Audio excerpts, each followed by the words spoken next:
If you're a cruise line and you want to make sure that you don't have revenue leakage on your Wi-Fi offer or your internet offer on board, let's dig into how AppLogic Networks can help you with that. So, you have your cruise boat, ship, of course, really pretty like this. And it's connected to internet with several low Earth orbit and maybe one geo satellite. So you have LEO satellites, you may have geo satellites, and you may even have a 4G or 5G wireless coverage when you're close to land. From there, the signal goes from the satellites down to a ground station on land.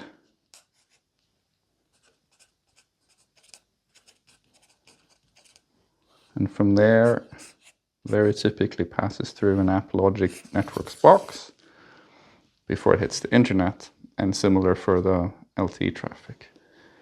In many cases nowadays, there's also an AppLogic Networks box on the ship for some reasons that I'll go into later in this presentation. And then from here, the traffic goes out to the hundreds, if not thousands, of access points on a boat, delivering Wi-Fi to passengers and crew. Why do you need so many access points? Well, the typical 2.4 gigahertz and 5 gigahertz frequencies used by Wi-Fi don't penetrate steel very well, and you have a lot of steel and a lot of rooms on a large cruise boat. So in order to build a good Wi-Fi network, you need to have a lot of access points. So let's get into revenue leakage. The typical daily revenue for a passenger is about $250 per day per passenger. And the typical price for Wi-Fi or internet is $20 per day per passenger,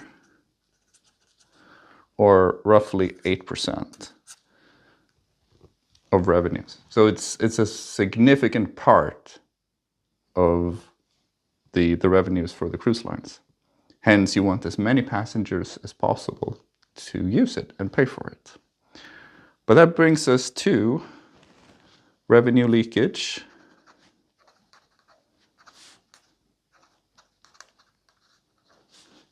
Number one, and that is Wi-Fi sharing.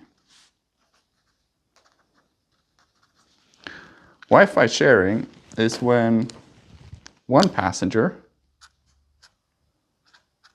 in a family is paying for the plan. But in that same family, there are a few other people. And on their phones and iPads, they're simply using Wi-Fi sharing or tethering from the person who's paying for it. So instead of getting 4 people paying $20, you get 1 person paying $20, significant revenue leakage. And in order to stop Wi-Fi sharing, you need a system like AppLogic Networks who can identify tethering use and put a stop to it. And there are various techniques on how tethering detection and blocking works. We can go into that in a different video. But you need something that has extremely good application classification and understanding of the traffic at the packet level. The second revenue leakage is similar. It's also people not paying for it, but because they think it's too expensive. So if there are passengers on the boat who think that the $20 per day, which is significant, is too much, what you really want to be doing is to introduce a low cost plan. Let's call it the $10 plan. And you want that plan to be something that doesn't deter someone from paying the $20 who would pay the $20, but capture new passengers or an incremental set of passengers. So what could that be? Well, it could be messaging only. So you get Snapchat, Messenger, WhatsApp, etc., but you don't get anything else. And in order to do that, you have to make sure that every single one of these important messenger apps are correctly identified. You can't miss, because then you're going to have annoyed passengers. You also can't miss on the other way, meaning that you misclassify something that is video as messaging, because then you're getting revenue leakage again, because they should be paying $20 for that. Other examples of what could work as a low-cost plan is a low bitrate or low throughput, meaning that web, mail, messaging, simple things like that will work well, but not streaming video and social media, etc. Or you could do a quota. So you get 200 megabytes or 100 megabytes per passenger per day. And you can couple that with what's known as zero rating. So maybe some plans you can use an infinite amount.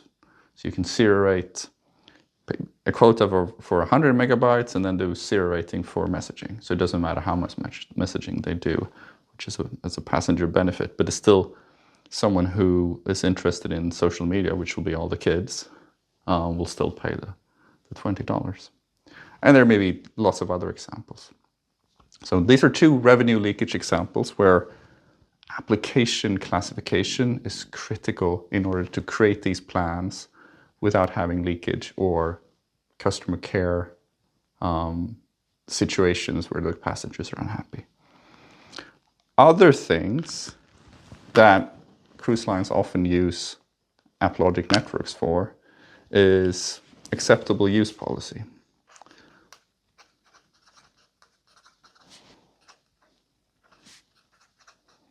So this could be things like protecting the kids with a special kids package where they can't do porn, they can't do unlimited social media, maybe it's time limited, like packaging up something like that. But it could also be for staff. What are you okay with your staff doing when they're on board? It could be, of course, you should be blocking what is illegal, but it could also be corporate policy to not allow certain types of content like porn.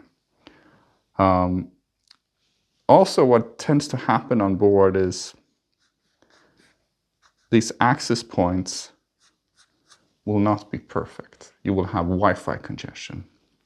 And if the Wi-Fi is congested, you certainly don't want the recreational traffic that your staffers are doing to interfere with passenger traffic. Passengers comes first. So you should be doing priority for the passengers, not for the staff. You also want a system to measure what kind of experience are the passengers getting per access point, so that you know where you need more Wi-Fi capacity, more access points and more capacity. And the way to do that is to look at the score that these users are receiving when they're using an app. So let's say this passenger here is using Netflix. Then the AppLogic Networks box will produce a record saying that his Netflix session is scoring 3 out of 5. And if you bubble that up for all the users and all the apps and over a couple of days for this cruise line, you'll be able to tell which access points are not producing a sufficient score for the important apps on board. We call that application qualitative experience. The last thing I'll mention is something called steering. So when you have this multi-connectivity where you have low Earth orbit, geostationary orbit satellites, and maybe even wireless connectivity, kind of at the same time, you want to make sure that all of your personalization, which is all of the packages and what how you're creating products with different scope for your passengers, as well as everything else, is done the same way, regardless of the network that's providing it. But you do also want to take advantage of the strengths of each connectivity. So the wireless is going to be the lowest latency, which is important for gaming, it's important for web browsing, it's not so important for video. LEO is going to be medium latency, but best bandwidth. And GEO may actually be your cheapest bandwidth for video volume in some cases. So maybe you want to steer all the video traffic to GEO, you want to keep the gaming on the wireless, and you want to send everything else over over LEO. And the way to do that is to have AppLogic Networks, this little box here, look at the packets, classify them as video or video conferencing or gaming or web browsing, and then send them out to the best connectivity solution for that particular session. We call that steering. And to do that, obviously, you also need to classify the applications in the traffic correctly. And that is how AppLogic Networks help cruise lines deliver an amazing onboard experience for internet.